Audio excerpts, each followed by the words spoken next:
आवाज चेक कर लेते हैं। ठीक है जी दीदी। एक दिन और आवाज आ जाना चाहिए, फिर चिंता की बात नहीं। इस आवाज की हम लोगों को बहुत जरूरत है। एक दिन नहीं अभी। ये प्यास बहुत अच्छी है। ऐसी प्यास तो होना चाहिए। चलिए।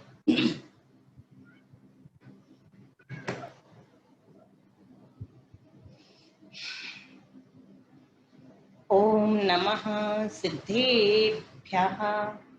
ओम नमः सिद्धेभ्यः। ओम नमः सिद्धेभ्यः। नमो अरहंताणं, नमो सिद्धाणं, नमो आयरियाणं, नमो उवचायाणं, नमो लोये सव्यसाहूनम्।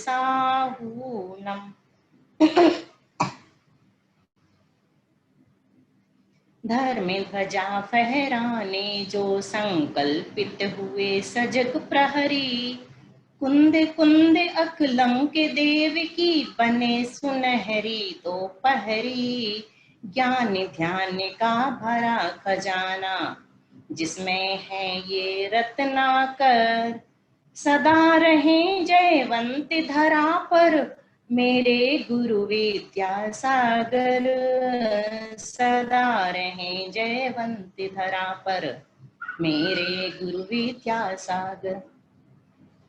ये श्रमण संघ के महासंत, ये जिन आगम के नव बसंत, ये ज्ञान दिवाकर दिग दिगंत, ये कुंद कुंद से अमर संत। ये मोक्ष मार्ग के पथिक हमें सतपथ दिखलाने आए हैं। ऐसे गुरुवर के चरणों में हम शीश झुकाने आए हैं। ऐसे गुरुवर के चरणों में। ये संत न होते धरती पर, सागर भी पथ भूला होता। ये महल अटारी ना होते, बस मिट्टी का टीला होता। गुरु चरण मिले यूं लगा हमें, जैसे कि चारों धाम मिले। तुलसी को जैसे राम मिले, हम सबको ज्यों भगवान मिले। ये मोक्ष मार्ग के पथिक हमें सतपथ दिखलाने आए हैं। ऐसे गुरुवर के चरणों में हम शीश झुकाने आए हैं।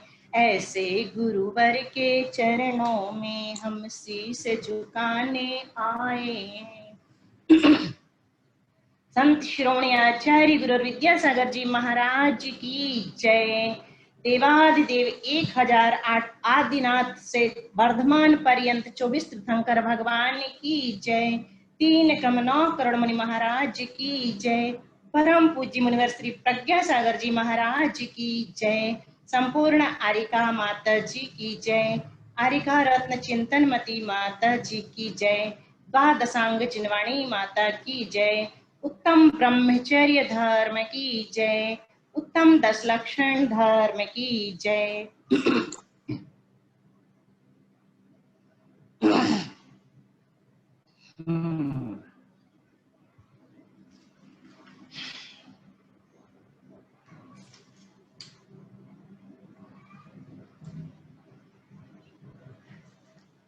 तिब्बत की घटना है।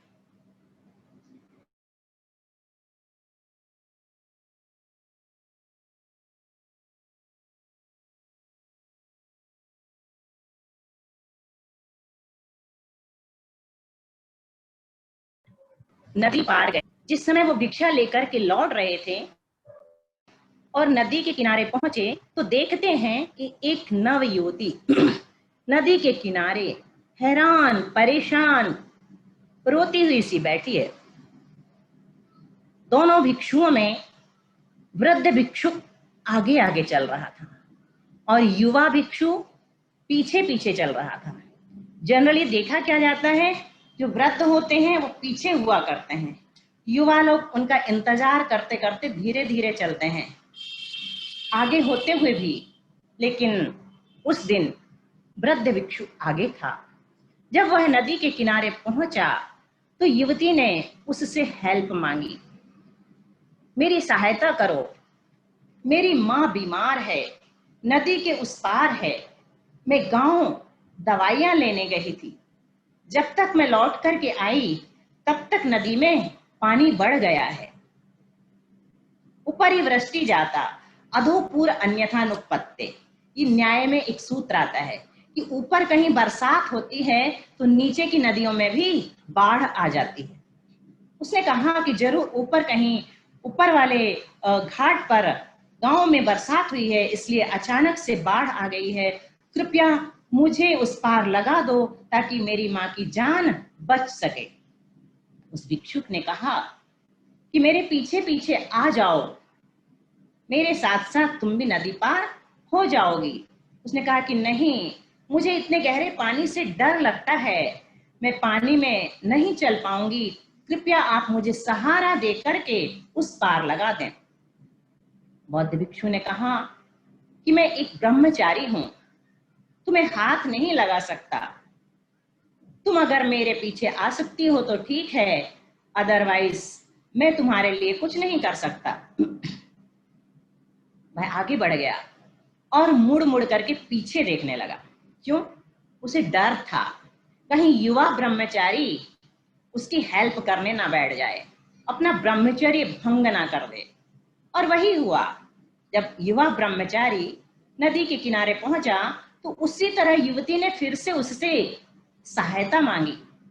उससे भी वही कहा, गुरुजी कृपा करके मुझे नदी पार लगा दीजिए, मेरी माँ बहुत बीमार है, अगर दवाइयां देने में थोड़ा विलंब हो गया तो वो मर जाएगी, इस दुनिया को छोड़ करके चली जाएगी, मेरा वो सहारा है, कृपा करके मुझे नदी पार लगा दीजिए। और वह जोर जोर से रोने लगी। भिक्षु ने आओ देखा न ताओ, उसे अपने कंधे पर बिठाया और नदी के पार उतार दिया। अब जो वृद्ध ब्रह्मचारी थे वो और तेज तेज कदम बढ़ाते हुए अपने आचार्य गुरु के पास पहुंच गए, जिनके संग में वो रहते थे, और जल्दी से जाकर के उसकी शिकायत कर दी कि वो जो ब्रह्मचारी है ना, उसने आज ऐसा ऐसा किया है। गुरुजी चुप, सुन लिया, आएगा तब देखा जाएगा। और क्या हुआ? थोड़ी देर बाद वह भी भिक्षा लेकर के गुरुजी के चरणों में पहुंचा और अपनी कथा सुनाई। ये नहीं बताया कि मैं युवती को छोड़ करके आऊं, भोजन आदि की कथा, कि कहाँ गया था, किस गांव में गया था, क्या क्या हुआ, वो सब जो उन्हें बताना पड़ता है उनके नियमों के अनुसार।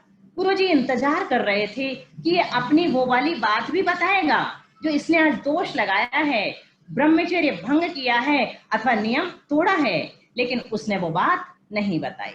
आखिर गुरुजी ने स्वयं ही पूछ लिया, क्या आज तुम किसी नव युवती को कंधे पर बिठाकर नदी पार लगा करके आए हो? वह समझ गया, तुरंत सारी बात समझ गया कि ये वृद्ध ब्रह्मचारी का किया धरा है, नहीं तो गुरुजी तक ये बात कैसे पहुंचती। उसने घूर कर उन वृद्ध ब्रह्मचारी की ओर देखा और बोला, गुरुजी मैं तो कम से कम उस नव युवती को नदी के उस पार उतार आया हूं, लेकिन ये महाशय जी तो अभी तक उस स्त्री को अपने कंधे पर बिठाए हुए। ब्रह्मचर्य केवल काय से नहीं होता, वचन से नहीं होता, मन से भी होता है। अगर हमारा मन साफ है तो ब्रह्मचर्य का पालन वहां से शुरू हो जाता है। आचार्य श्री हमेशा 4 पंक्तियां सुनाया करते हैं, भावना पाषाण को भगवान बना देती है, भावना पाषाण को भगवान बना देती है, साधना अभिशाप को वरदान बना देती है, साधना अभिशाप को वरदान बना देती है। विवेक के स्तर से नीचे गिरा तो, विवेक के स्तर से नीचे गिर जाए तो वासना इंसान को हैवान बना देती है, विवेक के स्तर से नीचे गिर जाए तो वासना इंसान को हैवान बना देती है। अगर इंसान चाहे तो भावना के बल पर पत्थर को भी भगवान बना लेता है। हम करते हैं ना, हमने भावनाओं से ही तो अपने भगवान में प्राण प्रतिष्ठा की है, नहीं तो वो तो पत्थर की ही मूर्ति थी। प्राण प्रतिष्ठा करने का अधिकार सिर्फ भावनाओं में होता है, इतनी ताकत सिर्फ भावनाओं में होती है और वो पाषाण भगवान बन जाता है। अभिशाप साधना के द्वारा वरदान बन जाता है। कितना भी बुरा जीवन हमारा क्यों ना चल रहा हो, लेकिन साधना करके हम अपने उन बुरे कर्मों की निर्जरा करके अच्छे कर्मों में संक्रमित करके अपने जीवन को वरदान के रूप में बना सकते हैं। जीवन अभिशप्त भी वरदान जैसा बन जाता है। और यही जीव, यही इंसान अगर विवेक के स्तर से नीचे गिर जाए तो इंसान होते हुए भी वासना अगर अंदर में आ जाए तो हैवान बन जाता है। नीति ग्रंथों में भी कहा है, आहार निद्रा भय मैथुनंच सामान्य मेतत् पशुभिर नराणाम ज्ञानम ही तेषा मदिको विशेषो ज्ञानेन हीना पशुभिः समाना। 4 संज्ञाएं होती हैं, आहार, निद्रा, भय और मैथुन। आहार निद्रा भय मैथुनंच सामान्य मेतत् पशुभिर नराणाम। आहार पशु भी करते हैं और मनुष्य भी करता है। निद्रा सोते पशु भी हैं और मनुष्य भी सोते हैं। भय संज्ञा मनुष्यों में भी होती है और पशुओं में भी होती है। पशु भी डरते हैं और मनुष्य भी डरते हैं। मैथुन संज्ञा पशुओं में भी होती है और मनुष्यों में भी होती है। लेकिन फिर अंतर क्या है दोनों में? मनुष्य और पशु में अंतर कैसे निर्धारित होता है? तो कहते हैं, ज्ञानम ही तेषा मदिको विशेषो ज्ञानेन हीना पशुभिः समाना। एकमात्र ज्ञान है जो अपने हर एक कार्य में मनुष्य को पशु से अलग कर देता है। उसके हर एक काम में ज्ञान जुड़ जाता है, इस कारण वो मनुष्य कहलाता है। और ज्ञान न होने से वो पशुता की हद तक पहुंच जाता है। पशु में ही तो पशुता होगी ना। तो ज्ञान उस प्राणी में विकसित होता है जो निरंतर पैरों के बल वर्टिकल खड़ा रहता है। एक मनुष्य ऐसा है जो पैरों के बल वर्टिकल खड़ा रहता है। 10 महीने या 1 साल की उम्र से खड़ा होना सीख जाता है और फिर जिंदगी भर वह अपने पैरों पर खड़ा रहता है। तो ऐसे ही मनुष्य का विकास होता है। मनुष्य अधूरा पैदा होता है लेकिन अपने पुरुषार्थ से वह पूर्ण बन जाता है। पशु 50 साल पहले भी बोझा ढोता था और आज भी वह पशु बोझा ढोता है। मनुष्य अपने पुरुषार्थ से कहां पहुंच गया? चंद्रमा पर पहुंच गया, मंगल ग्रह पर पहुंच गया, न जाने कितनी खोजें कर डाली, लेकिन पशु ये नहीं कर सकते क्योंकि उनके पास ज्ञान नहीं है। तो सुंदरता से व्यक्ति अट्रैक्ट होता है। अब ब्रह्म की शुरुआत कहाँ होती है? सुंदर वस्तुओं को देखकर। सुंदरता से व्यक्ति अथवा वस्तु के प्रति अट्रैक्ट हो जाता है। जबकि हम आपसे पूछें, क्या वस्तु सुंदर है? अगर वस्तु में सुंदरता होती तो हर एक व्यक्ति को वो वस्तु सुंदर लगनी चाहिए। जो वस्तु हमें सुंदर लगती है वो दूसरे को सुंदर नहीं लगती, जो दूसरे को सुंदर लगती है वो हमें सुंदर नहीं लगती।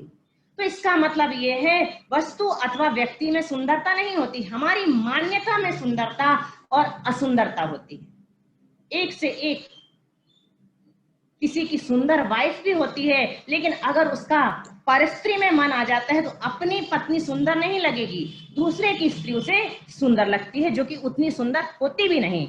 तो ये मान्यता जब हमारे अंदर से निकल जाए कि वस्तु सुंदर नहीं होती, व्यक्ति और वस्तु की दूरी सुंदर होती है। न वस्तु सुंदर होती है न व्यक्ति सुंदर होता है, दोनों के बीच की जो दूरी होती है ना वो सुंदर होती है।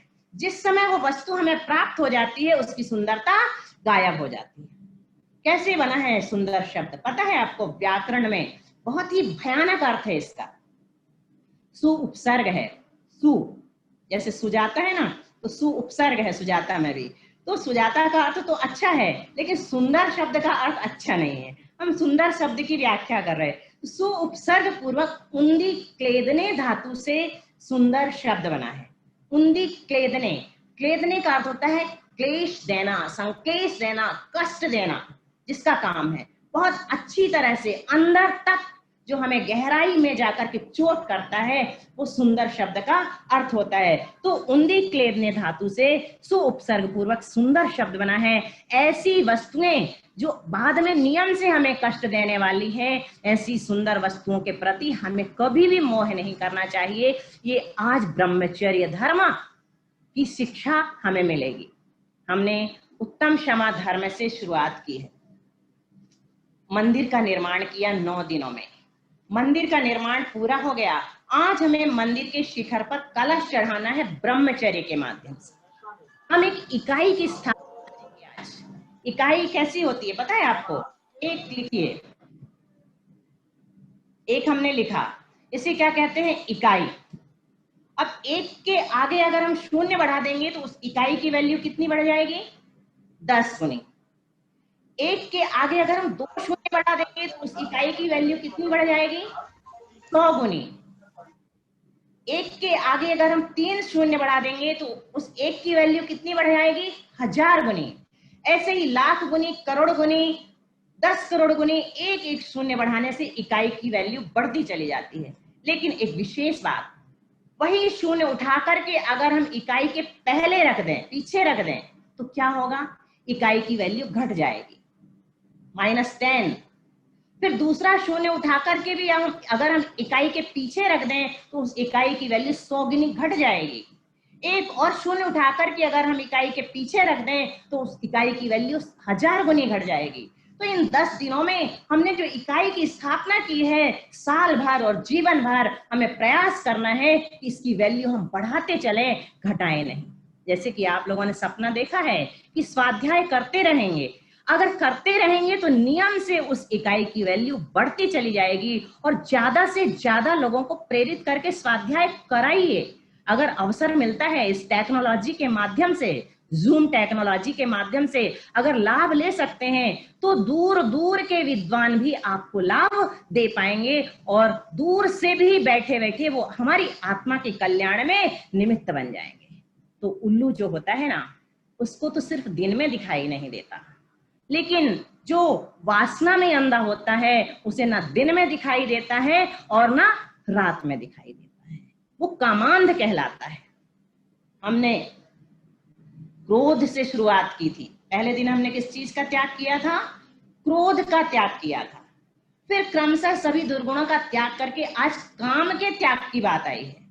क्रोध का त्याग करने के बाद आज ब्रह्मचर्य धर्म के दिन काम वासना का त्याग कराते हैं आचार्यगण उपदेश दे करके। अगर काम का त्याग कोई नहीं कर पाता, अपनी इंद्रियों पर नियंत्रण नहीं रख पाता, तो फिर वो वहीं के वहीं पहुंच जाएगा, फिर क्रोधी हो जाएगा। जैसे सांप सीढ़ी में चढ़ते चढ़ते चढ़ते चढ़ते आप 99 तक पहुंच जाएंगे ना, और थोड़ी सी चूक हुई, किस्मत खराब हुई तो फिर 1 में आ सकते हैं। तो यहां तक हमने चढ़ाई की है, सीढ़ियां पार करके आ गए हैं, लेकिन थोड़ी सी चूक हुई अगर इंद्रियों को नियंत्रित करने में तो सारा का सारा फिर से मिट्टी में मिल जाएगा। एक ब्रह्मचर्य धर्म होता है जो कि आज है उत्तम ब्रह्मचर्य धर्म। एक स्वदार संतोष व्रत होता है, जानते हैं ना? स्वदार संतोष व्रत यानी अपनी पत्नी मात्र में संतुष्ट रहना।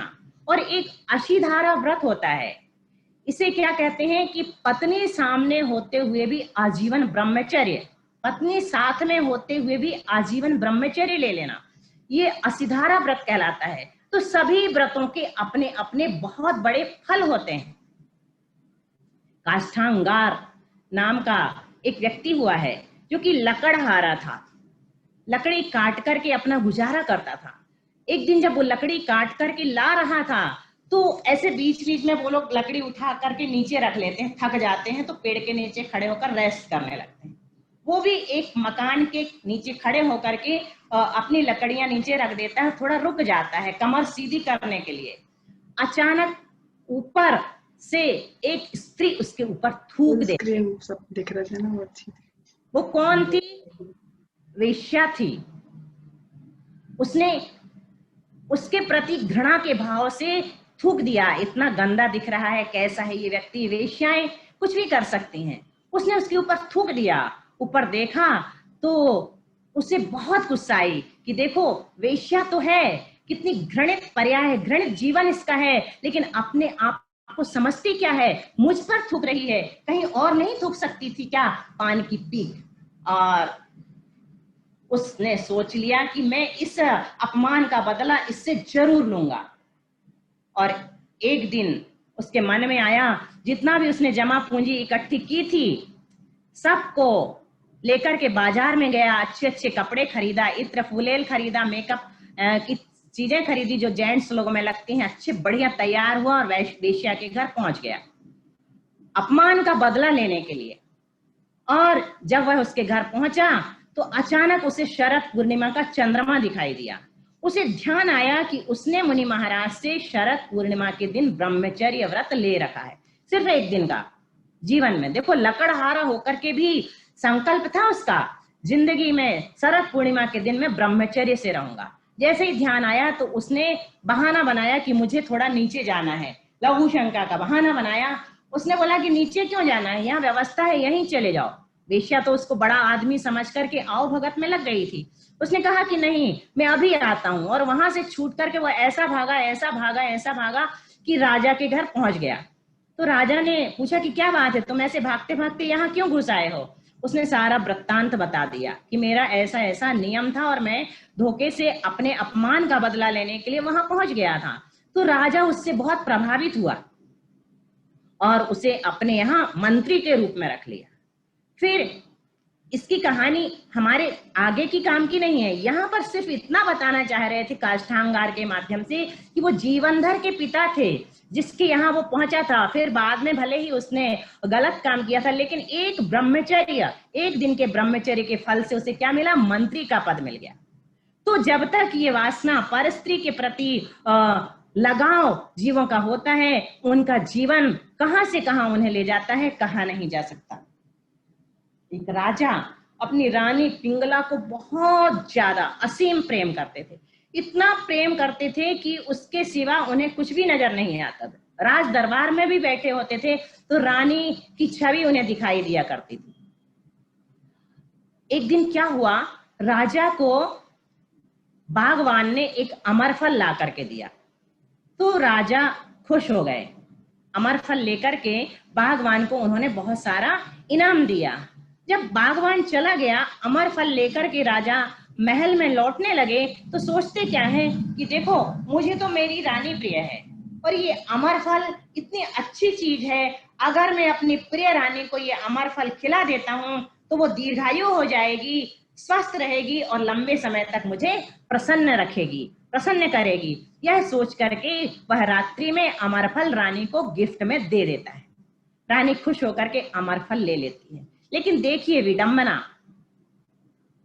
जो रानी थी उसे राजा में कोई लगाव नहीं था। वो राजा के अश्वपाल जो कि बहुत अच्छा सिंगर था, बहुत सुंदर राजकुमार जैसा था, उस पर मोहित थी। उसे समय समय पर बुला करके उससे मिला करती थी। तो उसने वो फल संभाल करके रख दिया और दूसरे दिन अश्वपाल को बुला करके उसे गिफ्ट में दे दिया। अब और आगे देखिए कि वो जो अश्वपाल था उसे रानी में कोई इंटरेस्ट नहीं था, वो राज नर्तकी पर मोहित था, नगर नारी पर मोहित था, नगर की वेश्या पर मोहित था। तो जब उसे अमरफल मिलता है तो वो बढ़िया तीसरे दिन नगर नारी के पास जाता है, राज नर्तकी के पास जाता है और बड़े प्रेम से उसे वो फल भेंट में दे देता है। वेश्या ने वो फल ले लिया और बाद में खाने के पहले सोचती है कि मेरे जीवन को तो धिक्कार है, मैं जी करके क्या करूंगी, घृणित जीवन लोगों की दृष्टि में मेरा हुआ करता है, इसलिए मैं इस फल को नहीं खाऊंगी, क्या करूंगी। हमारे राजा बहुत न्यायप्रिय हैं, वीर हैं, योद्धा हैं, प्रजा पालक हैं, सबको बहुत अच्छे लगते हैं, तो क्यों ना ये फल ले जाकर मैं राजा को भेंट में दे दूं, बदले में मुझे बहुत सारा धन मिलेगा। कहां पहुंच गया वो अमरफल घूम करके, राजा के पास। अब राजा ने जैसे ही वो अमरफल देखा तो चौंके, शॉक्ड रह गए, एकदम गुस्से में चिल्लाए कि बता तुझे ये फल कहाँ मिला। वो घबरा गई, उसने तो उम्मीद भी नहीं की थी। वो तो सोच रही थी कि इस फल को देखकर राजा खुश हो जाएंगे और मुझे ढेर सारा इनाम देंगे।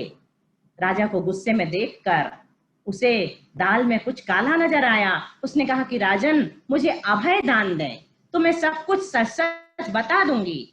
राजा ने कहा चल ठीक है, तेरा कोई दोष नहीं है, तुझे अमर फल कहाँ मिला मुझे बता। उसने कहा कि आपके जो अश्वपाल हैं वो मुझ पर मोहित हैं और समय समय पर मेरे पास आया जाया करते हैं, उन्हीं ने मुझे ये फल भेंट में दिया है। अब राजा की गुत्थी तो और भी ज्यादा उलझ गई। उन्होंने कहा अश्वपाल ने, अश्वपाल के पास ये फल कैसे पहुंचा? तुरंत उन्होंने अश्वपाल को बुलवाया। वह भी घबरा गया, कांपते पैरों से राजा के सामने उपस्थित हुआ। राजा ने कहा कि सच सच बताओ, तुम्हें ये अमर फल कहां से मिला? उसने कहा राजन, अपराध माफ हो, मेरा इसमें कोई भी दोष नहीं है। रानी साहिबा मुझ पर मोहित हैं, समय समय पर वो मुझे बुलाया करती हैं, उन्हीं ने मुझे भेंट में ये अमर फल दिया था। राजा चकित रह गए कि जिस रानी के लिए मैं दिन रात मरता हूं वो मेरे ही अश्वपाल पर, घोड़ों की सेवा करने वाले एक कर्मचारी पर मोहित है।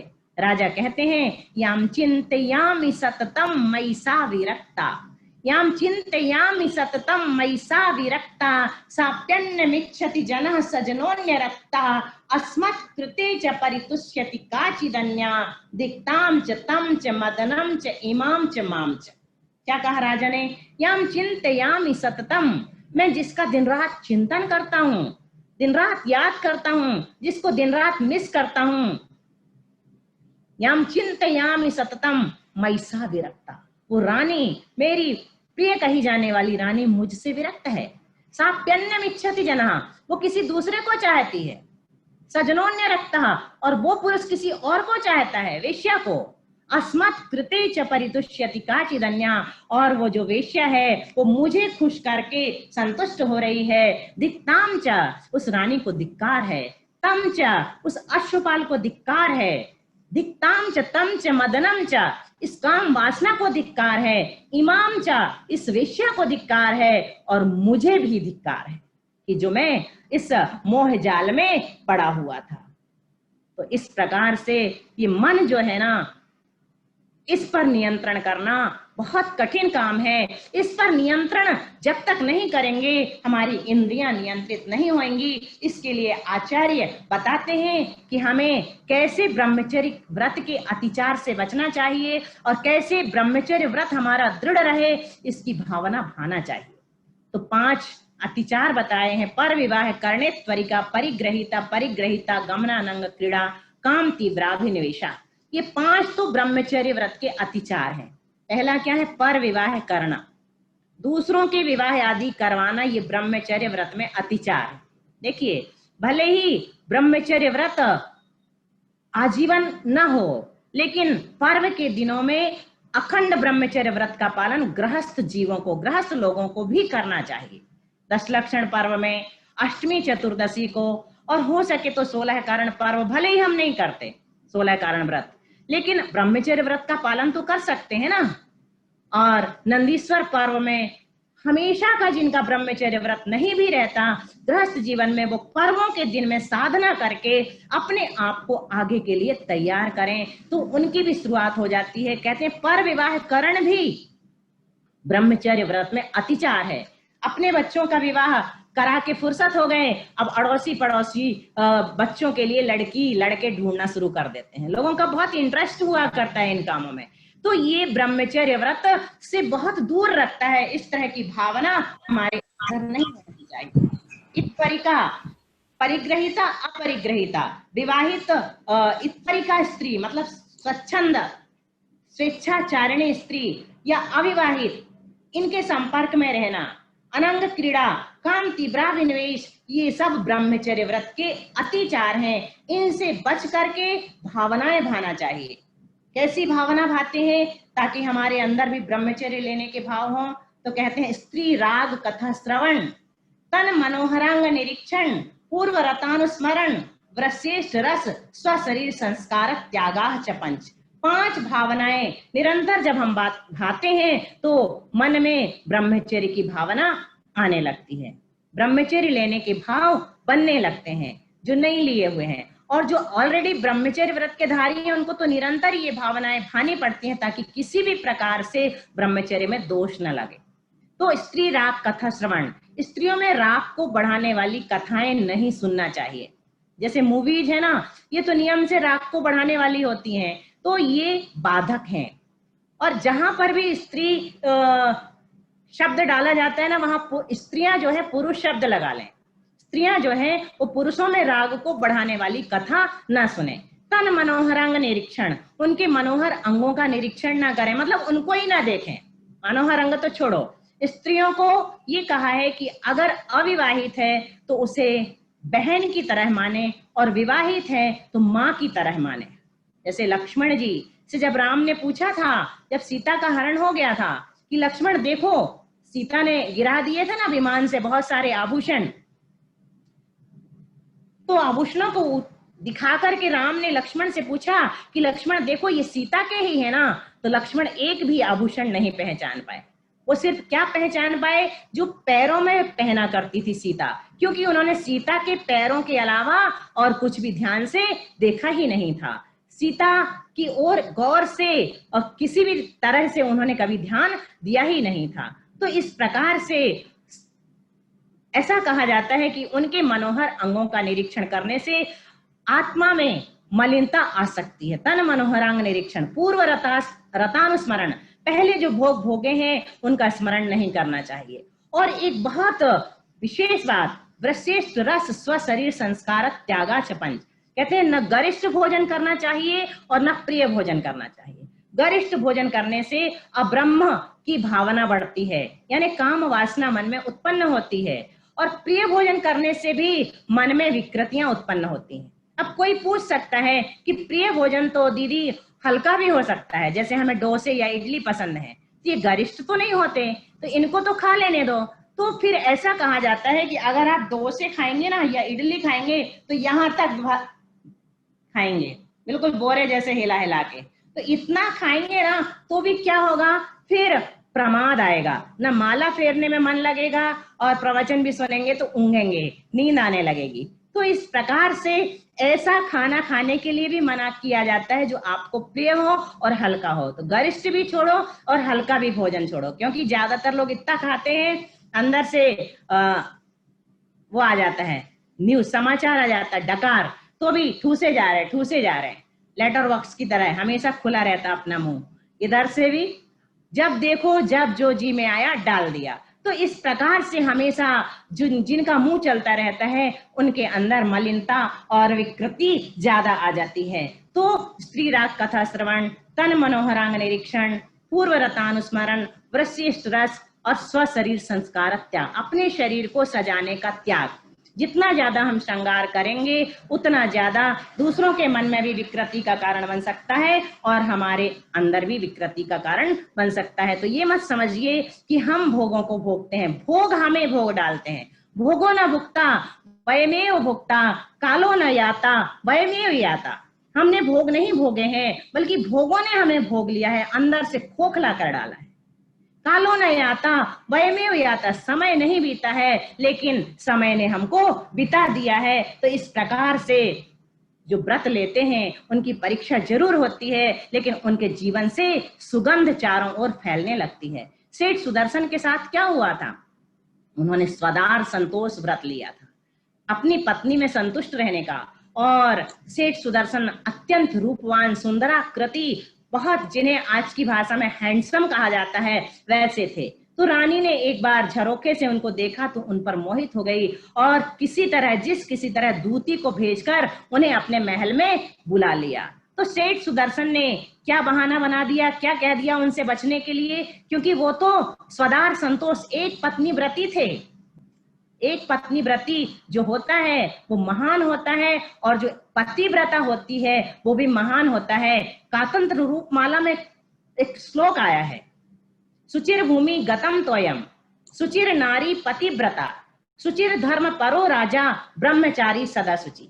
सुचिर भूमि गतम तोयम, तो जमीन के अंदर जो पानी होता है ना वो पवित्र माना जाता है। भूमि गतम तोयम सुचि, सुचिर नारी पतिव्रता, जो पतिव्रता स्त्री होती वो हमेशा पवित्र मानी जाती है। सुचिर धर्म परो राजा, जो धर्म प्रिय राजा होता है वो पवित्र होता है। और ब्रह्मचारी सदा शुचि, जो ब्रह्मचारी होता हमेशा पवित्र होता है।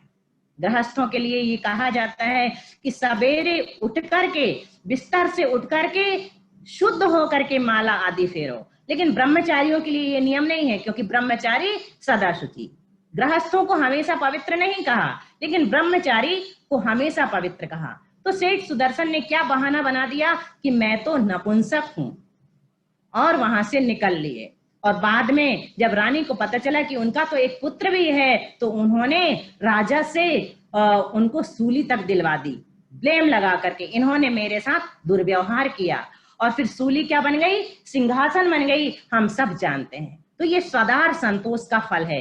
एक हमने देखा ब्रह्मचर्य व्रत का फल, दूसरा देखा अपनी पत्नी में संतुष्ट रहने का फल, और तीसरा है असीधारा। असीधारा व्रत जानते हैं? असीधारा व्रत अभी बताया। जैसे विजय सेठ और विजया सेठानी दोनों ने क्या किया था? विजया नाम की जो लड़की थी, उसने आरिकाओं के पास जाकर संघ में जीवन भर कृष्ण पक्ष में ब्रह्मचर्य से रहने का नियम ले लिया था। और विजय सेठ ने मुनि महाराज के पास जाकर कोइंसिडेंटली शुक्ल पक्ष में आजीवन ब्रह्मचर्य से लेने का नियम ले लिया था। और देखिए, इत्तेफाक से दोनों की शादी हो गई, दोनों की शादी हुई। और फिर जब पहले ही रात दोनों को, एक ने बताया कि मेरा तो कृष्ण पक्ष का आजीवन के लिए व्रत है, तो दूसरा समझ गया कि अब हमें असीधारा व्रत का पालन करना पड़ेगा, क्योंकि मेरा तो शुक्ल पक्ष का जीवन भर के लिए ब्रह्मचर्य का व्रत है। फिर दोनों ने एक दूसरे से समझौता करके ये कहा कि हम दोनों आजीवन भाई बहन की तरह रहेंगे। वो कहलाता है असीधारा व्रत। शादी के पहले ही दिन से जीवन भर का ब्रह्मचर्य, पत्नी सामने रहते हुए भी, थाली सामने है और भोजन ना करें, थोड़ा सा एक ग्रास लेकर के और चले जाएं। और मौदर्य जो बताया था वो उपवास से ज्यादा कठिन है। थाली सामने ना हो और भोजन ना करें, तब तो कोई ज्यादा कठिनता नहीं होती। थाली लगी हुई देखें, एक से एक पकवान और इतना सा लेकर के चले जाना। पत्नी सामने हो और ब्रह्मचर्य व्रत का पालन कर लें तो ये बहुत बड़ी तपस्या कहलाती है। पत्नी ना हो और ब्रह्मचर्य व्रत का पालन करें तो उतनी बड़ी तपस्या नहीं है। सामने होते हुए भी अगर हम अपने इंद्रियों पर नियंत्रण कर सकते हैं तब बहुत बड़ी तपस्या कहलाती है। 60 साल के हो जाते हैं लोग, और सबको पता है कि आचार्य श्री की पीछी लेने के लिए आजीवन ब्रह्मचर्य व्रत लेना पड़ता है। तो 60-65 साल की उम्र में भी बहुत दिनों तक सोच विचार करते हैं कि ब्रह्मचर्य व्रत ले लें कि नहीं। बताइए, इतनी उम्र में भी ब्रह्मचर्य व्रत लेने के भाव नहीं आते कि पिच्छी तो लेना है, लेकिन ब्रह्मचर्य व्रत लेने का भाव पालन कर पाएंगे अथवा नहीं। एक दूसरे से रोज प्लानिंग चलती रहती कि इस साल अपन ब्रह्मचर्य व्रत ले लेते हैं। तो 70 साल की, 65 साल की उम्र में अगर ब्रह्मचर्य व्रत लिया तो क्या उसे ब्रह्मचर्य व्रत कहेंगे? जब दांत टूट गए तो मूंगफली खाने का त्याग कर दिया, तो ये क्या त्याग कहलाता है? ये त्याग नहीं कहलाता। युवावस्था में जब हम इंद्रियों पर नियंत्रण करते हैं तब कहीं जाकर के वह ब्रह्मचर्य व्रत कहलाता है। तो अनुभव पर हमेशा आशा की विजय होती है। एक बार एक व्यक्ति ने 5वीं शादी की, समझ में आ रहा है कौन सी? 5वीं शादी। अब अंदाज लगाइए, उसे गिफ्ट देते देते लोग थक गए, उनके दोस्त लोग। 5वीं शादी में उन्होंने विचार किया कि ये तो अति कर रहा है, और उन्होंने सबने मिलकर के एक गिफ्ट तैयार की, फ्रेम में मढ़वाया, उस पर लिखा कुछ और उसे ले जाकर के दे दिया। उस पर क्या लिखा था पता है? अनुभव पर आशा की विजय। 4 पत्नियों का अनुभव इसे संतुष्ट नहीं कर पाया। अभी इसे उम्मीद है कि 5वीं पत्नी से सुख मिल जाएगा। तो जिसके जीवन में पत्नी का सुख है ही नहीं, उसे कभी भी पत्नी का सुख प्राप्त नहीं हो सकता। तो लक्ष्मण जी, उन्होंने कौन सा व्रत लिया था? रामचंद्र जी के साथ अपनी पत्नी को छोड़ करके चले गए थे। उन्होंने ब्रह्मचर्य व्रत नहीं लिया था, लेकिन स्वदार संतोष व्रत उनका था। अपनी पत्नी में संतुष्ट रहने का व्रत उनका था, लेकिन उनके पास पत्नी नहीं थी, तो उनका ब्रह्मचर्य अपने आप शुरू हो गया 14 वर्षों के लिए। सुनिए, बहुत अच्छी बात आपको बताते हैं। गुप्त जी, मैथिली शरण गुप्त जी ने लक्ष्मण के बारे में इतनी अच्छी बातें लिखी हैं। कि वासना की चरम सीमा जिसके अंदर थी, ऐसी शूर्पणखा जब उनके सामने आ जाती है और ब्रह्मचर्य की पराकाष्ठा दृढ़ता जिनके अंदर थी, ऐसे लक्ष्मण उसको देख करके भी मोहित नहीं होते। तो दंडक वन, हमारे शास्त्रों में कहा जाता है कि दंडक वन से रावण सीता को हरण करके ले गया था। उस समय वो दंडक वन में थे और मैथिली शरण गुप्त जी कहते हैं कि वहां पंचवटी थी। पंचवटी किसे कहते हैं? 5 वृक्षों के समूह को पंचवटी कहते हैं। 5 वट के वृक्षों के समूह जहां पर लगे हुए थे उसे पंचवटी कहा जाता है। वहां पर लक्ष्मण ने सीता और राम जी के लिए कुटिया बना दी और रात भर बाहर बैठ करके, क्योंकि वहां पर जंगली पशु पक्षी घुमा करते थे, तो उनकी रक्षा किया करते थे। उनको पत्थर पर मूर्ति की तरह बैठा देख करके मैथिली शरण गुप्त जी कहते हैं, किस व्रत में है व्रती वीर यह निद्रा का यूं त्याग किए, राजभोग के योग्य विपिन में बैठा आज विराग लिए। मैथिली शरण गुप्त लिखते हैं लक्ष्मण को देख करके कि व्रती के समान, किस व्रत में है व्रती वीर यह निद्रा का यूं त्याग किए, नींद का त्याग करके यहाँ पर विरक्त होकर के कौन बैठा हुआ है। और लक्ष्मण जी वहां पर बैठ करके मन ही मन विचार कर रहे हैं कि 13 वर्ष बीत गए हैं, मंजली माँ ने हम लोगों के साथ ऐसा ऐसा किया, उर्मिला हमारे लिए रो रही होगी, उसको क्या पता हम जंगल में इतने सुखी हैं। इच्छा होती है कि एक बार सब को अयोध्या से यहाँ ले आऊं और जंगल की महिमा घुमा करके दिखलाऊं, सबको पता चल जाएगा कि हम लोग जंगल में कितने सुखी हैं। ये सब वो वहां पर कुटिया के बाहर बैठ करके सोच रहे थे कि अचानक शूर्पणखा आ जाती है। मतलब कोई नहीं था लक्ष्मण के पास, वो अपने आप से बातें कर रहे थे। कोई पास न रहने पर भी जन मन मौन नहीं रहता, आप से कहता है वह आप आपकी है सुनता। बीच बीच में इधर उधर निज दृष्टि डालकर मोदमयी मन ही मन बातें करता है, फिर वीर धनुर्धर नई नई। हम लोग भी जब अकेले होते हैं ना तो कितनी बातें करते हैं, कभी सोचा है, हिसाब लगाया है? 5 मिनट आंख बंद करके अकेले बैठ जाइए, बिल्कुल दरवाजा अंदर से बंद करके, और 5 मिनट के बाद जो जो कुछ आपने सोचा उसे कॉपी में लिखिए। अगर आप खुद पढ़ेंगे ना अपना सोचा हुआ तो पागल हो जाएंगे और ये सोचेंगे कि मैं पागल तो नहीं हो गया, क्या क्या सोच रहा था या क्या क्या सोच रही थी। इतना ऊट पटांग दिन भर हमारे मन में चलता रहता है और हमें होश ही नहीं रहता। अगर हम होश पूर्वक सोचें कि अभी 2 मिनट पहले हम क्या सोच रहे थे, तो सचमुच बकवास के सिवा और कुछ नहीं होता। तो लक्ष्मण भी 13 वर्षों की बात सोचते रहे और फिर उसके बाद क्या हुआ, शूर्पणखा जो कि बहुत सुंदर थी। हमारे पद्म पुराण में शूर्पणखा वैसी नहीं थी जैसा कि जैनेतर ग्रंथों में, रामायण आदि में वर्णन आता है। हमारे यहाँ तो उसका नाम चंद्रनखा था, पता है ना आप लोगों को। पद्म पुराण में चंद्रनखा नाम था उसका, और वो अत्यंत सुंदरी विद्याधरी थी। वो तो उसका पुत्र शंभुक वहां पर विद्या सिद्ध कर रहा था, उसको भोजन आदि की व्यवस्था करने वो वहां गई हुई थी। अचानक उसकी नजर लक्ष्मण पर पड़ जाती है। तो हम दोनों की बात मिलाकर के आज सुनेंगे कि लक्ष्मण ने किस तरह से ब्रह्मचर्य को सुरक्षित रखा, किस प्रकार से अपने मन को डिगने नहीं दिया। जैसे शूर्पणखा आई, चकाचौंध सी लगी देख कर प्रखर ज्योति की वह ज्वाला, निसंकोच खड़ी थी सम्मुख एक हास्य बदनी वाला। लक्ष्मण ने देखा कि बिल्कुल मधुर मुस्कान के साथ कोई एक सुंदर युवती उनके सामने खड़ी हुई है, लेकिन लक्ष्मण ने कुछ नहीं बोला। बहुत देर तक शूर्पणखा इंतजार करती रही कि शायद लक्ष्मण पहल करेंगे, लेकिन लक्ष्मण ने जब कुछ नहीं बोला तो फिर वही बोलती है। क्या कहती है? प्रथम बोलना पड़ा मुझे ही, पूछी तुमने बात नहीं, इससे पुरुषों की निर्ममता होती क्या प्रतिभात नहीं। ब्लेम लगा दिया कि तुम इतनी देर से मैं इंतजार कर रही हूँ और कुछ पूछ भी नहीं रहे हो मुझसे कि मैं कौन हूँ, कहाँ से आई हूँ, क्या चाहती हूँ। तो ऐसा लग रहा है कि तुम बहुत निर्मम हो, निर्दयी हो। उसने सीधा सीधा शुरुआत में ही ब्लेम लगा दिया, दोष लगा दिया कि आप ऐसे हो।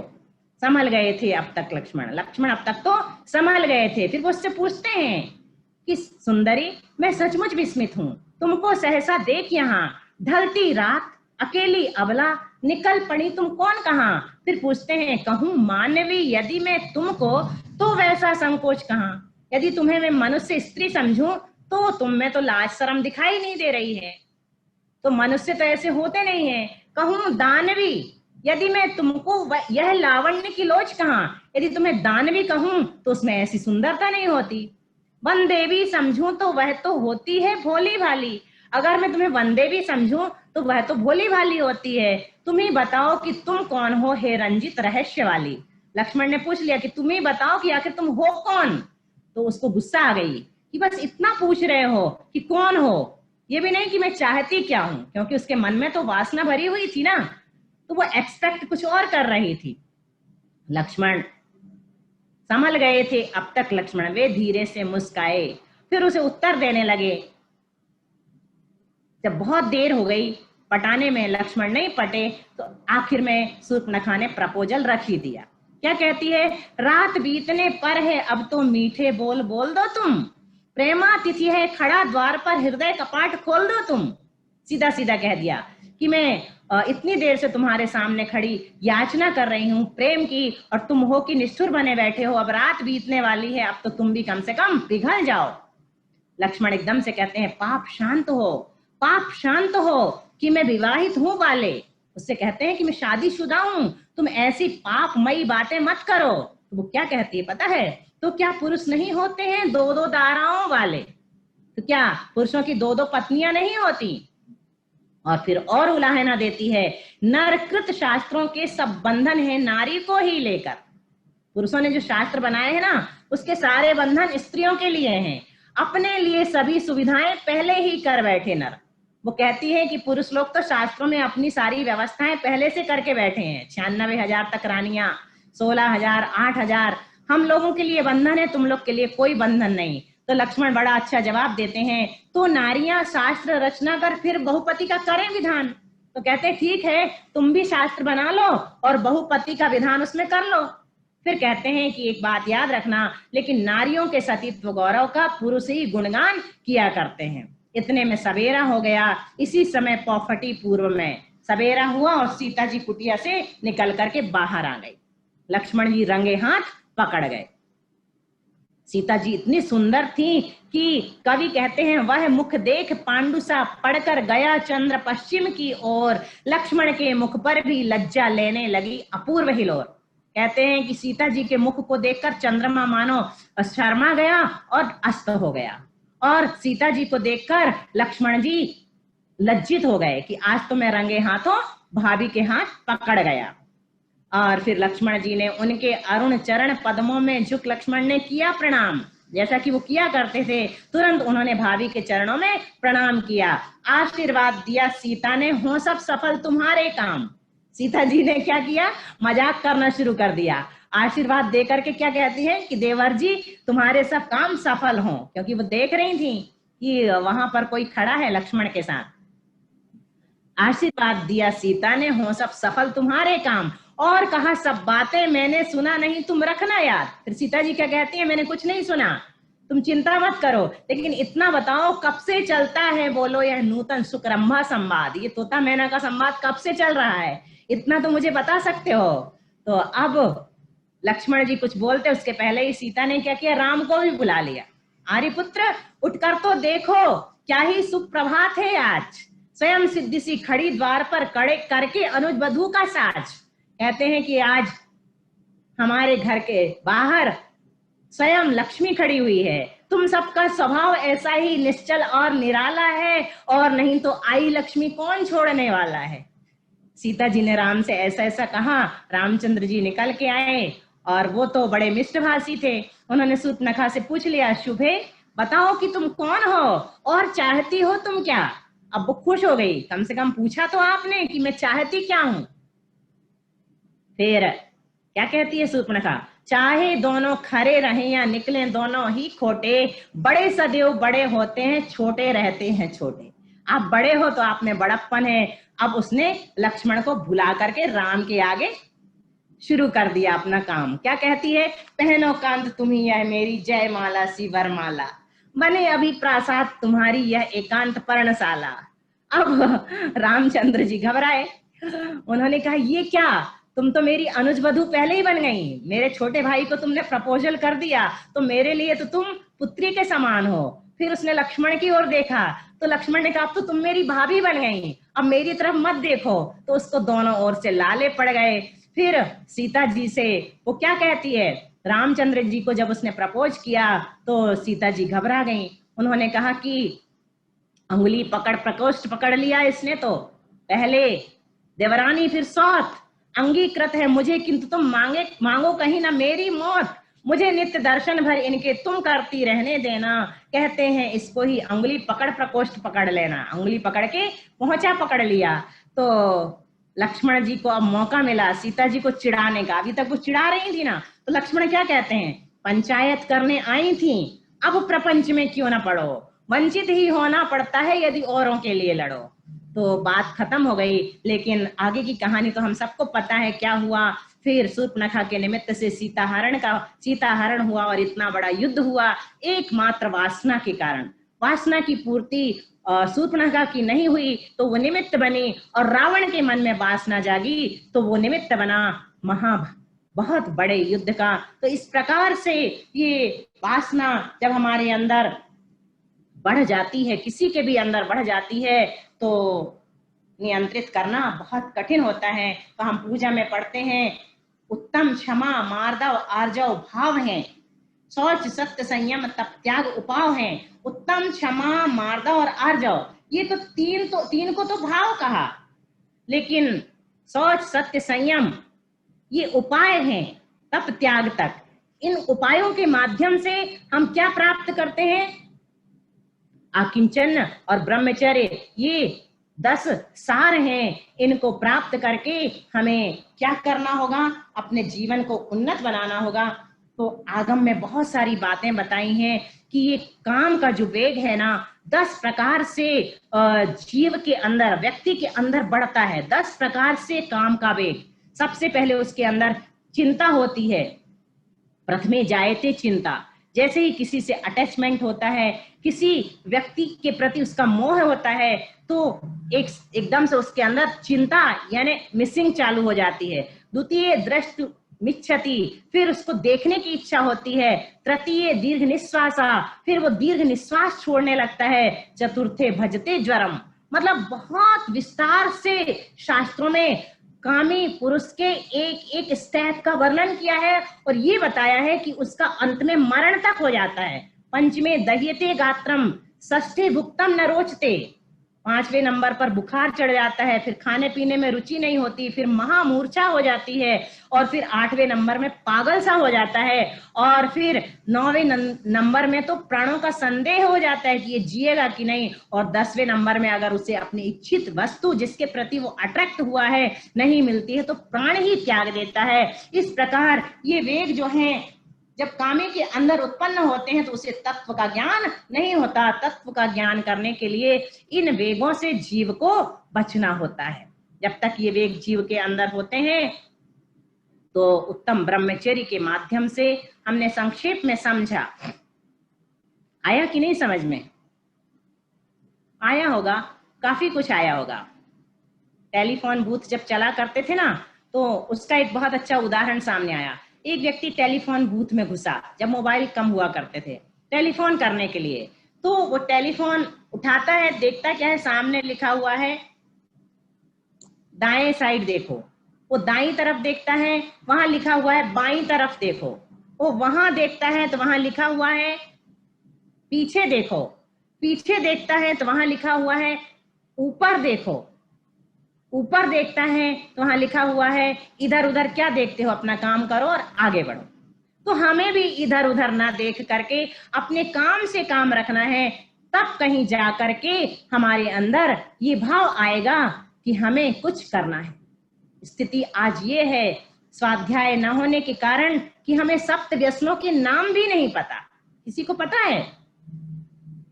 एक बार क्या हुआ पता है, सबसे बड़ी जो माता जी हैं आरिका रत्न गुरुमती माता जी, उन्होंने संकल्प लिया कि वो सप्त व्यसन का त्याग जो करता है उससे आहार लेंगी। तो ज्यादातर उनको सप्त व्यसनों के त्यागी मिल जाते हैं। जो भक्त होते हैं उनका तो सप्त व्यसन का त्याग होता है, क्योंकि सप्त व्यसन तो बहुत बुरी चीज है, बहुत लोग छोड़े ही होते हैं। तो एक बार माता जी ने कहा कि आपका सप्त व्यसन का त्याग है? इशारे से पूछा, उन्हें समझ में नहीं आया। तो साथ में जो होते हैं ना आहार कराने वाले, वो पूछ लेते हैं कि माता जी पूछ रही हैं आपका सप्त व्यसन का त्याग है अथवा नहीं। तो वो ऐसे ऐसे देखने लगे कि ये होते क्या है सप्त व्यसन। तो उन्होंने गिनाना शुरू कर दिया, शिकार खेलने का त्याग, मांस खाने का त्याग और शराब पीने का त्याग। जैसे ही उनने मांस खाने का त्याग शब्द बोला, माता जी ने अंतराय कर दिया, क्योंकि कुछ शब्द ऐसे होते हैं जिन्हें हम चौके में बोल भी नहीं सकते। मांस शब्द अगर हम चौके में बोल देंगे ना आहार लेते समय, तो अंतराय बताया है, 32 अंतरायों में एक अंतराय है, मांस आदि शब्दों का उच्चारण नहीं करना पड़ता। तो हमारी स्थिति ये है कि हमें अभी सप्त व्यसनों के ठीक ठीक नाम भी नहीं पता है, तो फिर हम त्याग कहाँ तक कर पाएंगे। तो इन धर्मों के माध्यम से, उपदेशों के माध्यम से हम सुने, समझें और भावना करें कि हमें जो हमारे जैन धर्म में सर्वथा है त्याज्य हैं, उन चीजों के नाम पता चलें और हम भावना भाएं कि उनका हम त्याग करें। कैसे सप्त व्यसन हमें समझ में आए, इसके लिए छोटी सी बात बताऊंगी कि एक राजा जुआड़ी था, जुआ खेलता था। जुआ एक व्यसन है और मंत्री उनका पंडित था, ब्राह्मण थे वो। तो उन्होंने बहुत समझाने की कोशिश की कि राजा जुआ ना खेलें, क्योंकि जुआ खेलने वाले राजा का राज्य हो जाता है। और पांडवों की दशा हमें मालूम ना, जो एक माध्यम से बर्बादी हुई। तो जब राजा नहीं समझा तो उसने एक तरीका निकाला और पंडित होकर एक दिन वहां पर जाकर जाल डालकर मछलियां पकड़ने लगा, जहां से राजा गुजरा करते थे शाम के समय टहलने के लिए। तो जब पंडित मंत्री को इस तरह से मछलियां पकड़ते हुए देखा तो राजा ने पूछ लिया, क्या कर रहे हो, ये घृणित कार्य, क्या नहीं करते हो, कुछ हो रहा है क्या, गड़बड़? आवाज ठीक है? आवाज आ रही है दीदी, लेकिन आपका वीडियो अटक गया है। हाँ तो चलो सुना देते हैं, उस दिन जैसे होगा। फिर आप पूरा कर लीजिए ना।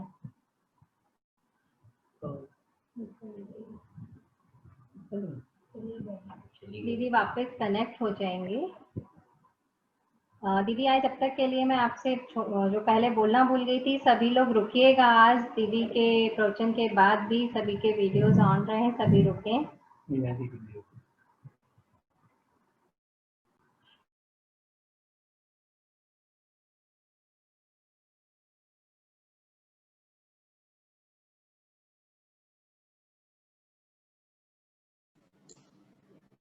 करेक्ट है? जी दीदी, वीडियो नहीं आया दीदी। चलो ऐसे ही सुना देते हैं ना, सुना दे। जी जी दीदी। ठीक है, नहीं तो उस दिन जैसा हो जाएगा फिर। तो राजा ने पूछा कि मंत्री तुम तो पंडित हो, क्या तुम शिकार भी खेलते हो?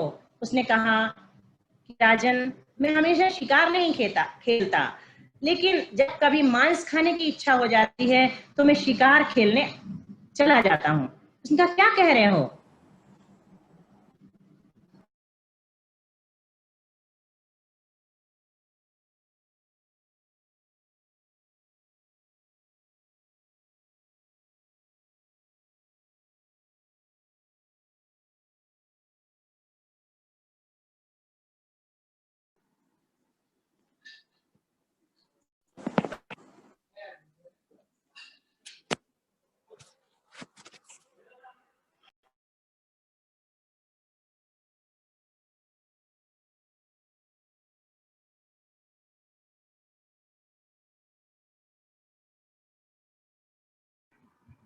दीदी का वापस नेट का कुछ प्रॉब्लम हुआ है, थोड़ा और वेट करते हैं।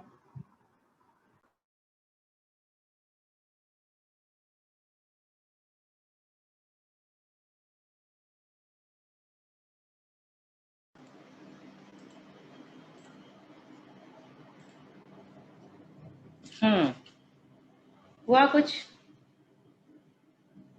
सुधार हुआ? हाँ जी दीदी, वीडियो भी आ गया, ऑडियो भी आ गया। चलो दूसरे मोबाइल से करना पड़ता कभी कभी, उसमें कम दम है शायद। चलिए इस उदाहरण को पूरा करके समाप्त करेंगे, वैसे समय ओवर ही हो गया था। तो राजा ने कहा, तुम तो पंडित हो, क्या तुम शिकार भी खेलते हो? उसने कहा कि नहीं राजन, मैं हमेशा शिकार नहीं खेलता, कभी कभी जब मांस खाने की इच्छा हो जाती है तो शिकार खेलने चला जाता हूँ। क्या कह रहे हो, तुम मांस भी खाते हो? उसने कहा कि नहीं, मैं हमेशा तो मांस नहीं खाता, लेकिन जब कभी शराब पी लेता हूँ तो मांस खाने की इच्छा हो जाती है। क्या कह रहे हो मंत्री, तुम शराब भी पीते हो? उसने कहा कि नहीं, हमेशा तो नहीं पीता, लेकिन जब कभी कभार वेश्या के पास चला जाता हूँ तो वो जबरदस्ती पिला देती है। तो तुम वेश्यागामी भी हो? उसने कहा कि नहीं, मैं वेश्यागामी तो नहीं हूँ, लेकिन जब कभी कभी परस्त्री नहीं मिलती है तो वेश्या के पास जाना पड़ता है। तो तुम परिस्त्रीगामी भी हो? उसने कहा कि नहीं, मैं परिस्त्रीगामी भी नहीं हूँ, लेकिन कभी कभी जब चोरी में ज्यादा पैसा आ जाता है ना तो परिस्त्री के पास चला जाता हूँ। तो चोरी भी करते हो?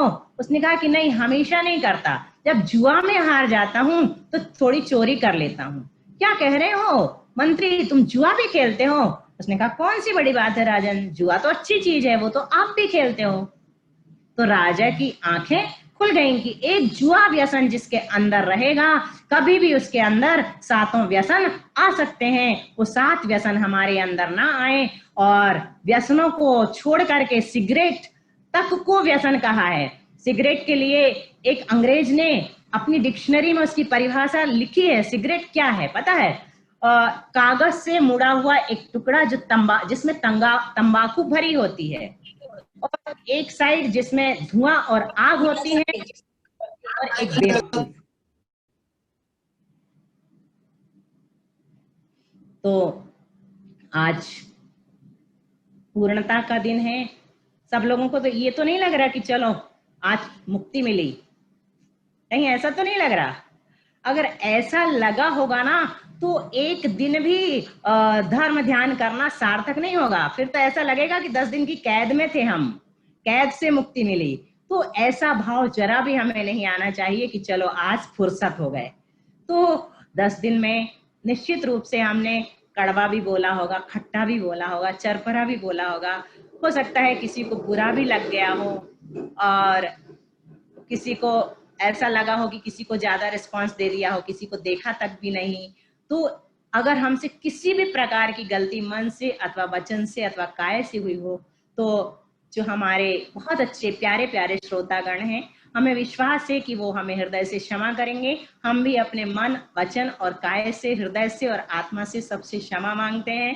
तो आचार्य श्री की 4 पंक्तियों के साथ अपनी बात समाप्त करूंगी। ध्यानाग्नि से मदन को तुमने जलाया। मदन यानी काम, वासना। ध्यानाग्नि से मदन को तुमने जलाया, पीयूष स्वानुभव का निज को पिलाया। धारा सुरत्न त्रयहार अतः कृपालो, पूजूं तुम्हें मम गुरो मद मेट डालो। पूजूं तुम्हें मम गुरो मद मेट डालो। संत शिरोमणि आचार्य गुरु विद्यासागर जी महाराज की जय। 3 कमनौ करोड़ मुनि महाराज की जय। उत्तम 10 लक्षण धर्म की जय। द्वादशांग जिनवाणी माता की जय।